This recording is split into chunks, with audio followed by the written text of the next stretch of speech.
எங்கள் உயிருக்கு நேராக நாங்கள் நேசித்த எங்கள் மொழி, உலகின் ஆதி மொழி. உலகெங்கும் வாழுகிற மக்கள் அவரவர் தாய்மொழியில் பேசிக்கொண்டிருக்கிறார்கள். நாங்கள் அந்த மொழிகளின் தாய்மொழியில் பேசுகிறோம். எல்லா மொழிகளும் மனிதர்களால் பேசப்பட்டது.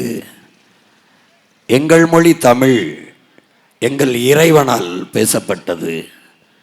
அது ஒரு இயற்கையின் மொழி, இறைவனின் மொழி.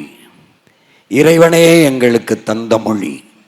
மணிநெற்றி உமிழ்ச்சங்கன் தளல் உரை சுடர்கடவுள் தந்த தமிழ், சிவபெருமானே தந்த தமிழ் என்று எங்களுடைய இலக்கியம் பாடித் தருகிறது.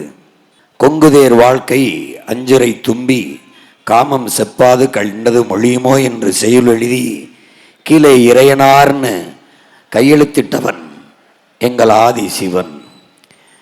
இறையனாரும் எம்பெருமான் முருகவேலும் அகத்தியரும் கட்டிக்காத்த தமிழ்ச்சங்கம் என்று நம்முடைய இலக்கியம் கூறுகிறது.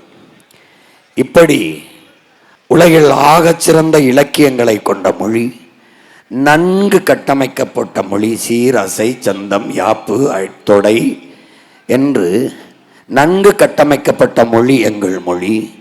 எந்த மொழியின் துணையுமின்றி தனித்து இயங்கக்கூடிய உயர் தனி செம்மொழி எங்கள் மொழி சிதைந்து அழிந்து போனது. எங்கள் கண்முன்னே எங்கள் தாய்மொழி அழிந்து போனது. மொழி அழிந்தால் ஒரு இனம் அழியும், இனம் அழிந்தால் அந்த நாடு அழியும். இப்படி நாங்கள் ஏறக்குறைய அழித்து ஒழிக்கப்பட்ட ஒரு இனத்தின் மக்களாக நிற்கிறோம். இந்த இடத்திலிருந்து தமிழ் மீட்சியே தமிழர் எழுச்சி என்கிறார் எங்கள் தாத்தா தேவநேய பாவாணர். அப்ப தமிழ் மீட்சியுற வேண்டும், தமிழர் எழுச்சி வர வேண்டும் என்றால் தூய தமிழர் ஆட்சி வர வேண்டும். அதை தவிர வேறு வழி இல்லை என்ற போதுதான் இந்த களத்திற்கு இந்த இடத்திற்கு நாங்கள் வந்தோம்.